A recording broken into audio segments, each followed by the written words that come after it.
Good morning, everybody. Thank you for joining us. Our topic today, as you know, is U.S. National Security Space Strategy.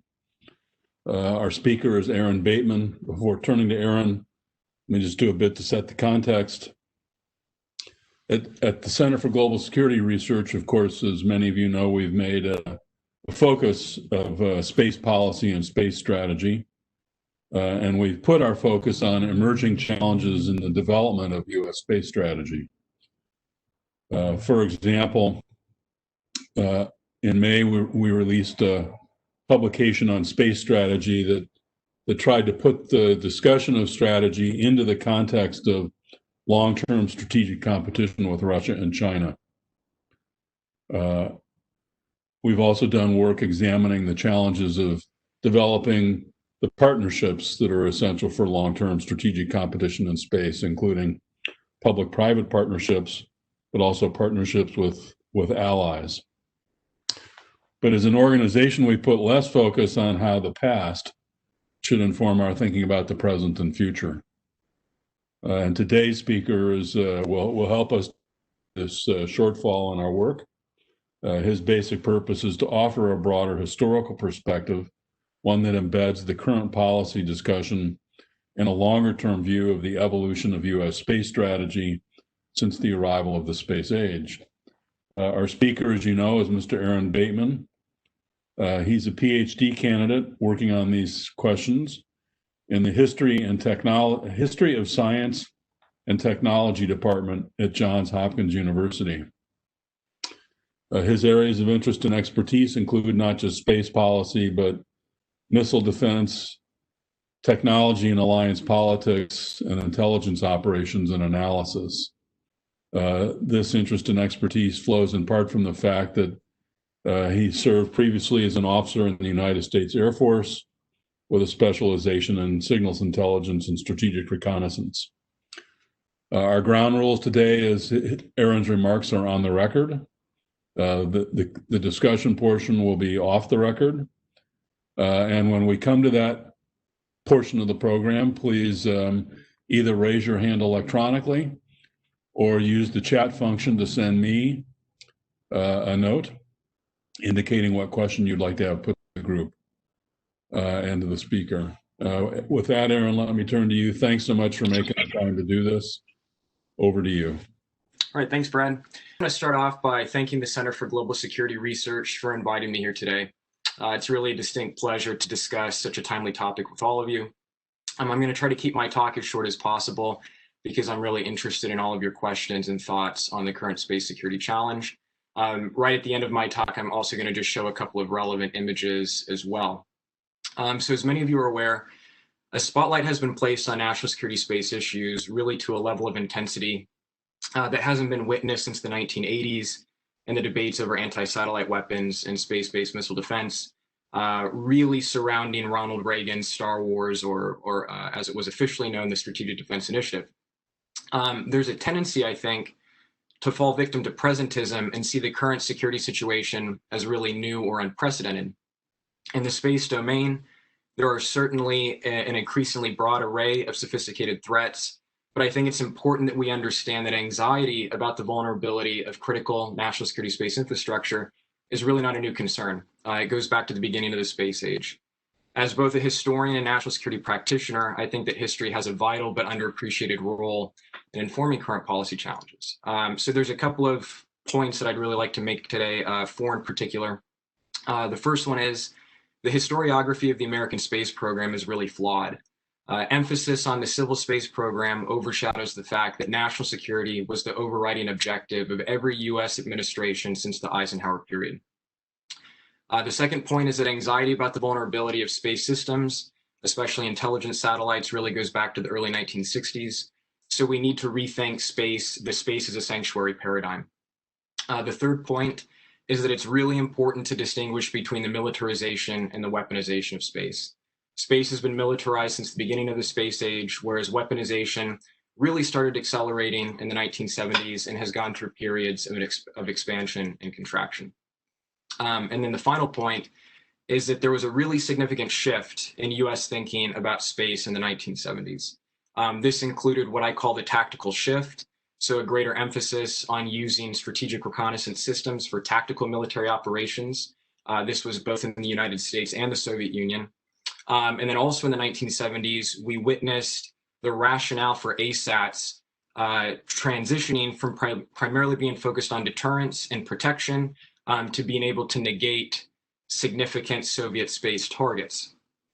So I'm going to conclude my talk with a few thoughts on what I think are some of the main continuities and discontinuities between the Cold War era and the present security situation with regard to the space domain.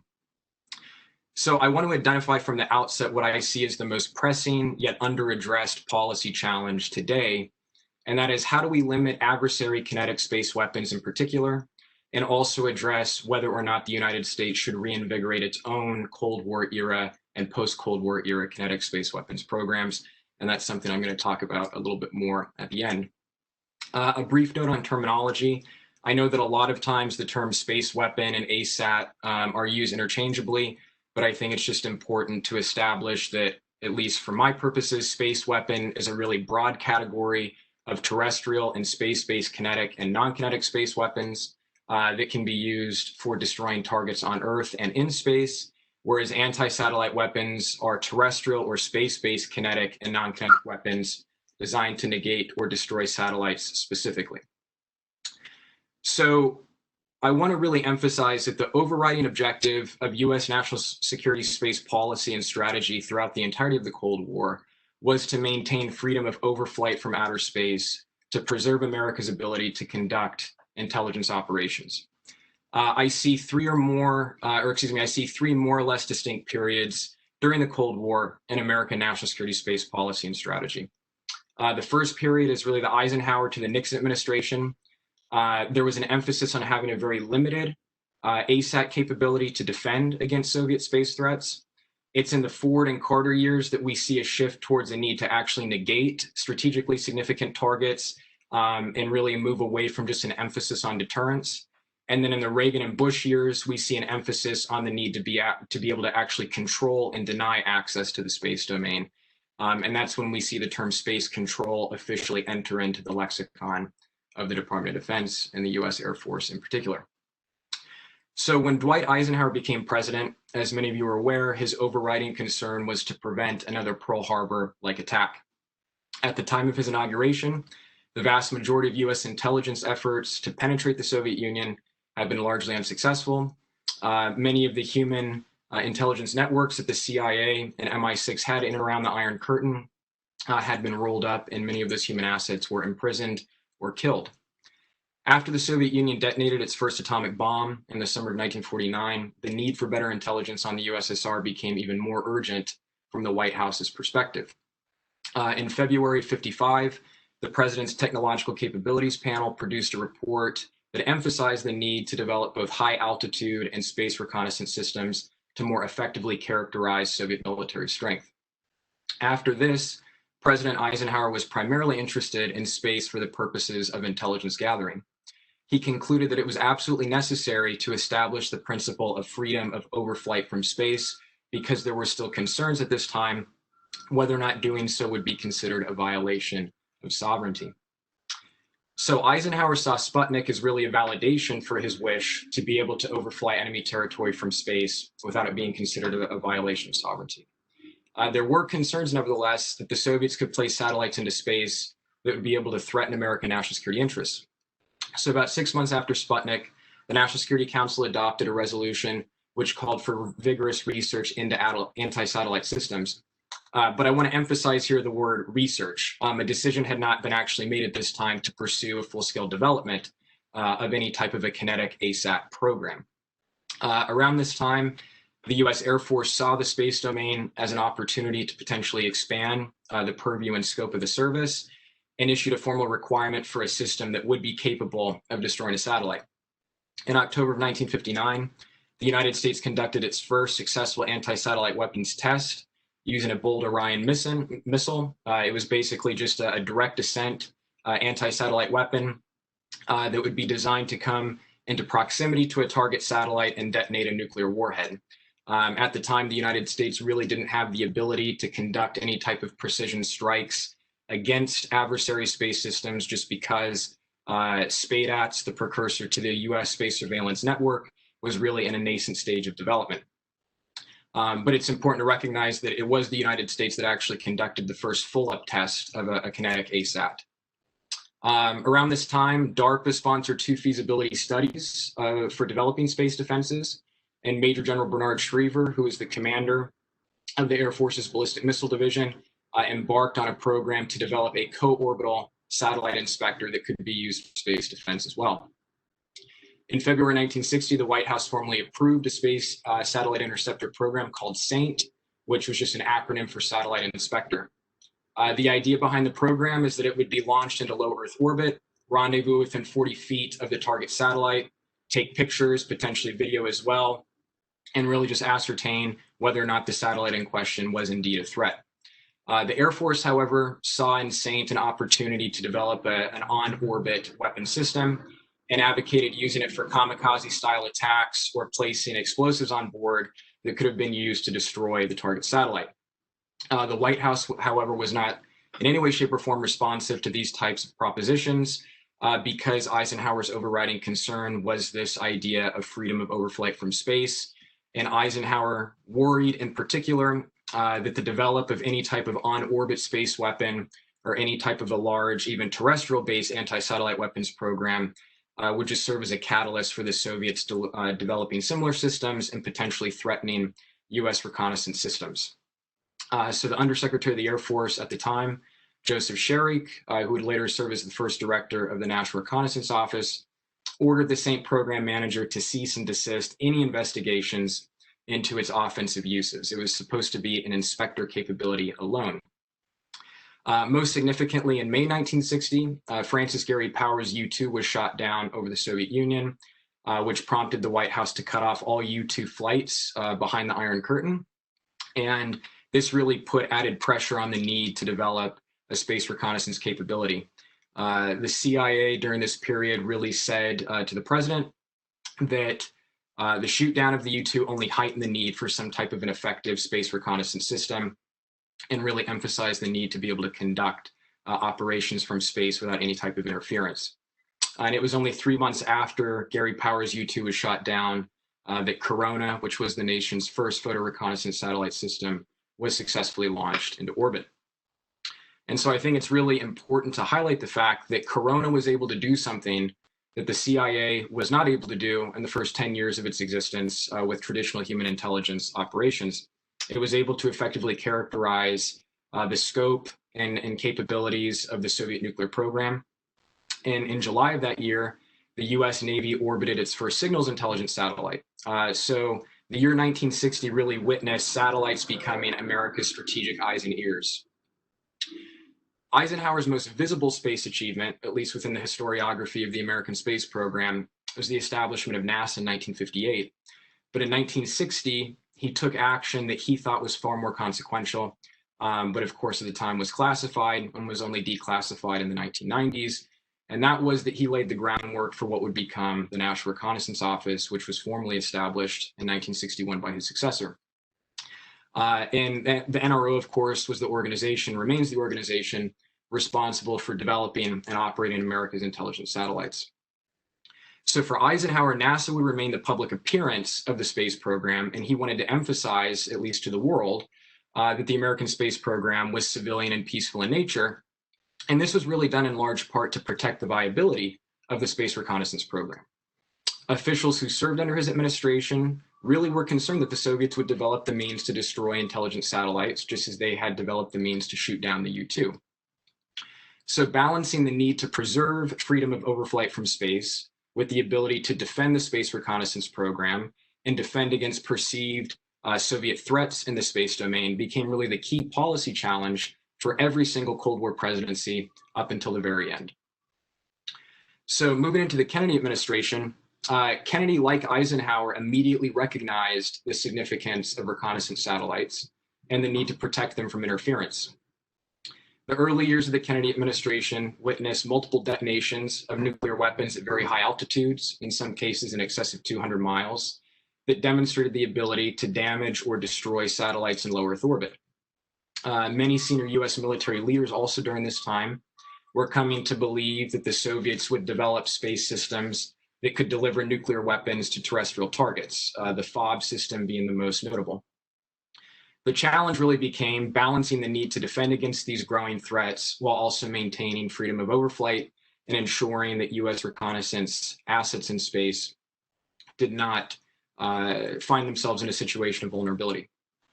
So in May 1961, President Kennedy instructed Secretary of Defense McNamara to develop an anti-satellite program at the earliest possible time. McNamara ultimately approved what would become Program 437, which used a nuclear-tipped Thor intermediate-range ballistic missile launched from Johnson Atoll in the Pacific to target satellites in low Earth orbit. The U.S. also placed greater investment into SPADAPS, which, like I said earlier, was the precursor to the U.S. Space Surveillance Network, and that was to provide the actual targeting information on Soviet satellites. In June of '62, the White House established an interagency working group to investigate the potential Soviet capability to intercept U.S. satellites. And this study looked at both the technical ability of the Soviet Union as well as the intent. And one of the big questions at the time was, under what circumstances would the Soviets actually cross the threshold into physically interfering with US reconnaissance assets? So the group concluded that the USSR probably did have the hardware and the know-how necessary for devising a method to intercept US reconnaissance satellites. The question was just when and under what circumstances they would employ these systems.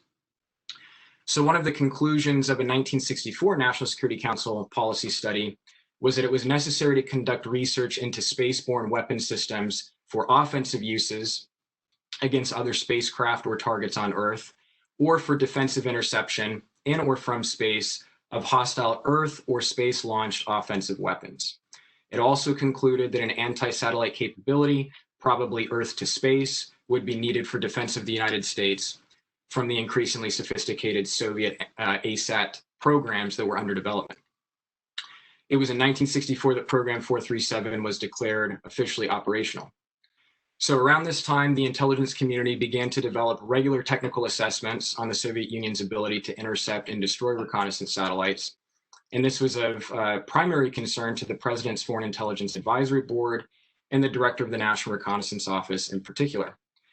So it was really in the mid-1960s that the NRO began examining both tactical measures, tactical operational measures that could be taken, for example, maneuvering, and technical countermeasures to harden against to harden US satellites against the Soviet ASAT threat. On the diplomatic front, the Kennedy administration refrained from endorsing any activity to define the physical limits of space due to the concern that doing so could lead to claims of sovereignty and also provide justification for the Soviets interfering with US intelligence operations in the space domain. In the 1960s, after the Cuban Missile Crisis, the Soviet Union tacitly acknowledged the justifiability of reconnaissance from space, but this really didn't allay any US anxiety about the vulnerability of space systems. And I think it's important also to highlight the fact that the vulnerability was both viewed as political and technological. So fundamentally, the Kennedy administration believed, just like the Eisenhower administration, that it was necessary to possess a very limited capability to destroy Soviet satellites, and that freedom of overflight remained the primary objective of US national security space policy. And President Johnson largely continued the Kennedy era policies. It's really under President Nixon and in the 1970s more broadly that we witness a much broader and significant change in American national security space policy and strategy. So it was in the late 1960s and early 70s that the Soviet Union began developing a more capable co-orbital anti-satellite system called Istrebitel Sputnikov. It was known more regularly by its acronym IS, and it stood for Satellite Killer. It's a program that the Soviets started developing really right after the Sputnik launch, but it was only in the late 1960s and early 1970s that the program really began gaining traction, and the Soviets began formally testing the capability against objects in space. So this particular Soviet development reinvigorated the debate about America's policy on space weapons and the need to develop kinetic ASATs in response. So even though the Soviet ASAT program was concerned, not everybody in the US government and in the National Reconnaissance Office in particular was really convinced that ASATs would serve as an effective deterrent against the Soviet IS program. Amram Katz, for example, who was heavily involved in the US space reconnaissance program, argued that because there was a significant asymmetry in American and Soviet dependence on space systems, he wasn't at all convinced that there would be significant deterrent value from a follow-on to Program 437. Additionally, he believed that Program 437 only served as a catalyst for the Soviet ASAT program. And recently declassified archival material from the former Soviet Union has validated his claim that American ASAT activity largely served as at least the justification for the Soviet ASAT program. But I think it's really important to understand that really since the 1960s and definitely the early 1970s, there was this growing awareness in the White House, there was a growing awareness in the intelligence community and the Department of Defense that there really was this significant asymmetry and dependence. The United States was significantly more dependent on intelligence satellites in particular because of the closed nature of the Soviet Union. And it was really that dependency that was also the source of vulnerability. A really key development in the early 1970s that really led to even more rapid transformation in American national security space policy occurred around the mining of Haiphong Harbor during the war in Vietnam in May 1972. So the commander of US forces in the Pacific at the time, Admiral Zumwalt, contacted the National Reconnaissance Office about using signals intelligence satellites to monitor Soviet reactions to the American mining of Haiphong Harbor. The NRO and the National Security Administration, or excuse me, the National Security Agency developed a framework for monitoring Soviet activity and directly informing the fleet of Soviet reactions. This was the first significant instance of American intelligence satellites traditionally used for strategic planning and strategic warning being used in support of tactical military operations. Also around this time, the Soviet Union began using its RORSAT radar satellite constellation to track NATO surface vessels in near real time. The US intelligence community became aware of this, which created significant concern among US naval officers in particular and senior national security officials that the Soviets would be able to use their space capabilities really to enable more effective tactical warfighting. With the signing of the Strategic Arms Limitation Treaty in 1972, the United States and the Soviet Union agreed not to interfere with each other's national technical means of verification, which of course was the public designation for photo reconnaissance capabilities from space. It's important to realize or to recognize that the United States did not officially acknowledge its ability to do signals intelligence from space until well after the collapse of the Soviet Union. The USSR, however, did not include intelligence gathering beyond treaty verification as an officially acceptable activity. So even with the signing of SALT and this whole non-interference agreement, there was still significant concerns about the vulnerability of space reconnaissance systems, especially in light of the increasingly sophisticated Soviet ASAT program. Also in the 1970s, the NRO developed the capability to direct downlink satellite imagery in near real time. So no longer did satellites gather intelligence that was returned via film canisters days or weeks after initial collection. So this technological development enabled a significantly more agile and responsive national reconnaissance program. In large part due to the experience mining Haiphong Harbor, coupled with the technological development of direct downlink, in the 1970s, the Department of Defense and the intelligence community formally began exploring ways to more effectively use national space intelligence assets to support tactical military operations. This led to the creation of the TENCAP program, which stands for the Tactical Exploitation of National Capabilities. And this ultimately necessitated a reorganization of the tasking and priority framework for national reconnaissance systems to give the military services more opportunities to nominate targets for intelligence collection. So in both the United States and the Soviet Union, space systems were becoming more important for tactical military operations, but of course there still was this asymmetry and dependence.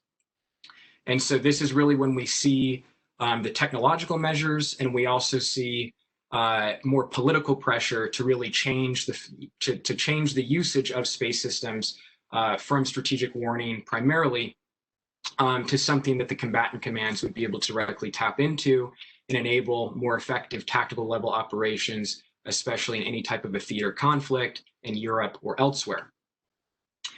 So this greater reliance and the increasingly sophisticated Soviet threat once again prompted a really significant reevaluation of U.S. national security space policy in the late 1970s. It was in May 1976 that then CIA Director George H.W. Bush sent a memo to Brent Scowcroft, who was the National Security Advisor, and he stated that the U.S. intelligence community, along with the Department of Defense, needed to take a closer look at the evolving Soviet anti-satellite threat and re-examine whether or not the United States needed to pursue a kinetic ASAT program in response. Brent Scowcroft was also very concerned about this subject, and he submitted National Security Decision Memorandum 333 on the enhanced survivability of critical U.S. military and intelligence space systems to the Secretary of Defense and the Director of CIA. The stated objectives included enhanced survivability against the following: co-orbital interceptor attacks, possible electronic interference, and possible laser attacks. The memo went on to emphasize the need to protect and harden against electronic threats, not only to the satellite vehicle, but also to the command links and the ground stations. So satellites were no longer just vulnerable to kinetic attacks, but also invisible electronic attacks that could disable the satellite without being able to determine the source of the problem. The concerns highlighted by Bush, Scowcroft, and other members of the U.S. national security community prompted Gerald Ford in January 1977 to issue NSDM 345, which ordered the establishment of a new U.S. ASAT system. So by this time, Program 437 had been disestablished, and the United States did not actually possess an operational kinetic ASAT. The NSDM stated that to counter the direct military threat posed by certain Soviet space assets, the president has decided that the U.S. should acquire a non-nuclear anti-satellite capability. So Program 437 and all previous U.S. ASAT programs utilized nuclear warheads because we didn't have the precision targeting capabilities in place. So this was going to be the first ASAT program that was going to use upgrades in the U.S. space surveillance network to be able to more surgically target Soviet space systems. The NSDM set out the objective of being able to destroy 6 to 10 Soviet satellites within 1 week, and also being able to carry out electronic nullification or electronic attack operations against Soviet satellites. The fact of a low altitude ASAT was unclassified, but the existence of the electronic nullification capability was top secret and held in a special security compartment until it was officially acknowledged in the early 2000s. It's also important to emphasize that Scowcroft, like Amram Katz a few years before, was not convinced that ASATs would have deterrent value because of the asymmetry independence. He did believe, though, that ASAT served an important purpose in being able to negate significant military Soviet satellites, the Rorschach constellation in particular. When President Jimmy Carter entered the White House, he publicly pursued space arms control dialogue with the Soviets, but in September 1977, he authorized the testing of US ASATs against US objects in space to place even greater pressure on the Soviet Union. Furthermore, the president's intelligence chief at the time, Admiral Stansfield Turner, openly said in 1978 that the Russians can kill us in space. Now, I think it's important to just briefly pause and recognize that in the 1970s, there's a lot greater awareness publicly about Soviet ASATs and also Soviet research into missile defense capabilities. And so there was much more of a public dialogue, especially in the late 1970s, on this subject. But there was also a lot of hyperbole with phrases like Stanfield's Turner that the Russians can kill us in space. Really, at the time, US intelligence assessments were that the Soviet IS program was increasingly sophisticated. It was a lot more capable than previous ASATs, but the CIA's technical analysis really said that it was still a very crude system, and they were not at all convinced that the Soviets would be able to effectively negate America's strategic reconnaissance systems in the lead up to a conflict or during a full-on conflict with the Soviet Union. After Ronald Reagan entered the White House, space became a much more prominent national security issue. He created a senior interagency group, or SIG, for space that elevated space bureaucratically to the same level as defense and intelligence on the National Security Council. One of the central objectives of the Reagan presidency was to bolster American space leadership in both the civil and national security domains. In December of '82, he signed National Security Decision Directive 1382, that directed the Department of Defense and the intelligence community to devise policy options for responding to the Soviet Union's campaign, quote, to capture the high ground of space, unquote. The study asked DoD to examine the possibility of a separate military service for space operations, as well as a unified space command. Notably, the document also stated that the administration was committed to an ASAT program for deterrence, but also significantly to deny any adversary the use of space, and specifically space-based systems that provide support to hostile military forces. So this was the first US national security document signed by the president that really emphasized the need to be able to negate, even though in the Ford and Carter years, that was the rationale. This was the first national space policy that really openly advocated the need for space control. Edward Aldridge, who was the NRO director at the time, also stated that the United States needed to be able to operate in a hostile space environment. So it was really in this point that conflict in space was being officially recognized as a much more likely possibility. It was in 1982 that the term space control formally entered into the DoD lexicon. Air Force Manual 1.6 identified space-based weaponry and space control, and the definition there being the ability to deny the adversary the use of space, as well as space superiority as potential missions for the US Air Force. In March of '83, Reagan announced what would become the Strategic Defense Initiative, a concept for a multi-layered missile defense system to render the threat of strategic ballistic missiles obsolete. Most controversially, this would have required permanently deploying weapons in space. Some of the European allies, minus the British, criticized SDI because of its implications for the weaponization of space. It's now clear from the archival record that Great Britain was the only NATO ally that was fully aware of US space reconnaissance capability. Prime Minister Margaret Thatcher took a keen and personal interest in the subject of satellite reconnaissance vulnerability, and she privately encouraged President Reagan to at least pursue a capability to match the Soviet ASAT system. Reagan maintained that SDI was a purely defensive system and directed the Secretary of State to investigate the possibility of creating an arms treaty with the USSR that would allow the deployment of defensive weapons in space, but not offensive weapons. Because it was impossible to distinguish technologically between offensive and defensive weapons in space, this initiative never saw the light of day.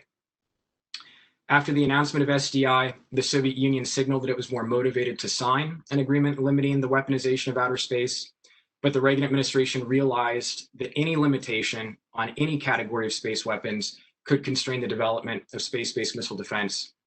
So the administration really made it clear that it was not interested in any type of limits on ASATs or any broader category of space-based systems. It was also in the mid-1980s that the US started testing the F-15 launched miniature homing vehicle ASAT program that was designed to attack Soviet satellites in low Earth orbit. The Department of Defense also investigated a more sophisticated ASAT capability in response to changes in the Soviet IS program. Additionally, while the United States officially maintained that SDI was only a defensive system, a set of documents that were declassified by the DoD around 2010 show that the SDI organization that was responsible for the development of SDI recognized and even advocated using the space-based interceptor component of the SDI system to negate Soviet military space systems in a conflict scenario. In January '85, Reagan's science advisor wrote that space, quote, far from being sanctified, has been in fact a free fire zone for more than 15 years, unquote. It was also in 1985 that the United States shot down an American satellite using the MHV system and officially demonstrated that it had its own operational ASAT capability. Also at this time, the United States formally established US Space Command as a separate combatant command. It was disbanded in 2002 and most recently reestablished in 2019. In 1988, Secretary Aldridge, who was Secretary of the Air Force, claimed that space power would be as decisive in future combat as air power, and he specifically highlighted the importance of space control as a critical national security function. Fortunately, the Cold War came to an end before the worst fears about space being transformed into a battlefield became a reality. Regardless, even after the Soviet Union's dissolution, components of the SDI program were repurposed for further ASAT development, the US Army's kinetic energy ASAT in particular, that was only discontinued in the early 2000s. So in summation, the overriding US national security objective during the Cold War was to maintain freedom of overflight from space. But this imperative had to be balanced with the objective, especially beginning in the 1970s, to negate Soviet space capabilities after the tactical shift. By the end of the Cold War, the United States was openly advocating the need to be able to control and deny access to the space domain. So now I just want to briefly highlight what I think are some of the key developments in the post-Cold War space security environment, and what I see as some of the principal continuities and discontinuities, and what the Cold War has to offer us in terms of lessons. So probably the most famous incident in the post-Cold War environment was, of course, the 2007 Chinese ASAT test that many US and Western security analysts have identified as really the source of the space awakening in the United States. In 2008, there was Operation Burnt Frost, where the United States used an SM-3 from a Ticonderoga-class cruiser to destroy a malfunctioning US satellite shortly before re-entry. While this operation was officially for health and safety reasons, many security analysts in Beijing and Moscow viewed it as a response to the 2007 Chinese test. Recently, we had in 2019, the Indian ASAT test, which highlights the growing number of spacefaring nations that can develop and deploy space weapons. In the last 2 years, the Russians, according to the US Space Command and the State Department, have conducted multiple ASAT-related tests, but it's important to emphasize that none of them have involved physical destruction of space objects. So in terms of the key continuities and discontinuities, I think the key continuity is the idea of an increasingly contested space domain going back to the 1970s and really earlier. And so in recent policy discussions, we see a lot of language talking about the fact that space is no longer a sanctuary, that we need to recognize the fact that space is more competitive and contested. But I really take the view that that's a historically inaccurate characterization. I think the space domain has been viewed as contested by the United States and even many of our European allies, really since the first 2 decades of the space age. I think another fundamental continuity are the following policy questions. How do we deter adversary space activity and balance the need for kinetic and non-kinetic approaches to the security challenge? So in terms of what's different, I think there's a lot more that's different than the same. And I'm going to highlight, first of all, secrecy. Today, we can more openly talk about specific capabilities, and this allows us to more effectively educate partners and allies on the threats that we face in the space domain. Debris is a much greater concern. There are significantly more commercial and governmental actors in space, and debris from any kinetic space weapons-related activity threatens both US and foreign national security and economic interests in space. I think the organizational issues are a lot more complex. I think that in the United States, and we can even zoom out and look at our allies that are spacefaring, we need to be able to streamline the national security bureaucracy to ensure that we have centralized command and control over critical national security space infrastructure, especially in the lead up to a wartime situation. I think we have to consider the commercial interests. Commercial space systems have also become a force multiplier for US and allied forces, and we have to ensure that they are adequately protected. Strategic messaging. Because of secrecy, there was little discussion about military space activity really until the final years of the Cold War. Today, we need to be more attuned to the language we use and how it is received abroad. For example, terms like space superiority, space control, denying access to space are regularly thrown around in US policy discussions, and we need to better understand what these terms mean from a Chinese or a Russian perspective in particular. And then one point that I really want to highlight is the terrestrial geography of space warfighting. And really what I mean by that is we need to pay more attention to the infrastructure that's required to target space systems, whether it's for kinetic or non-kinetic weapons. And so China in particular is establishing more space observation facilities around the world, in Africa and Latin America. And while officially it's just for scientific purposes, for astronomy, these facilities can also enable more effective targeting of US and allied space systems. So to turn back to my earlier point about kinetic space weapons being one of the most pressing policy issues, but also under-addressed policy issues, I want to just talk about what my position is on that for a brief moment. So Pete Hayes and Mick Gleason recently wrote a report for the Aerospace Corporation in which they stated their desire to really rekindle this debate on space weapons, both kinetic and non-kinetic. And I do take a firm position that it's not at the present time in our national interest to develop kinetic space weapons. I think that because there's still a significant asymmetry and dependency, coupled with concerns about debris, and given our ability to respond to a kinetic attack in another domain, I think the United States should really refrain from reinvigorating Cold War era kinetic space programs and really just focus on non-kinetic space systems in particular. And with that, I'm just going to briefly show a couple of images that I think bring some of these programs a little bit more to life.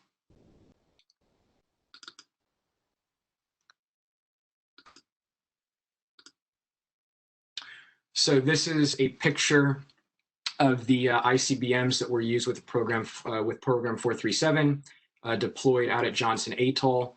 And like I said a little bit earlier, I think it's important to realize that really in the early years of the American ASAP program, these were fairly crude systems with really a nuclear warhead, and just the idea was that you could hopefully get close enough to the target, set off the nuclear weapon, and destroy the target in question. The problem was that this would have likely also knocked out US satellites, and this was also one of the reasons why the program was ultimately downsized and canceled. So this is just a picture or several pictures of the Soviet IS program. What you can see here is this is the front of the system.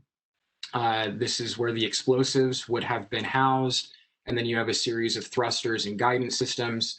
What's of interest is here you can actually see a model of the Soviet IS system out in front of a Russian military space facility. But this was really viewed as the creme de la creme of the Soviet military space program up until the end of the Cold War. And actually in 1991, within a couple months of the Soviet Union's dissolution, the Soviets declared operational an even more sophisticated version of IS that had improved sensors for being able to more efficiently guide it to its target. This is just a representation of the Strategic Defense Initiative. So I talked about the declassified documents that mentioned being able to use space-based interceptors for offensive space control. So the idea behind the Strategic Defense Initiative Phase 1 architecture was that you would have both ground-based and space-based interceptors to ostensibly destroy Soviet ICBMs. Here you can actually see a representation of what was known as a brilliant pebble. So you have the space-based interceptor housed in a life jacket. And you can clearly see that although this was designed specifically for a missile defense role, these interceptors could have been very easily repurposed for offensive space control.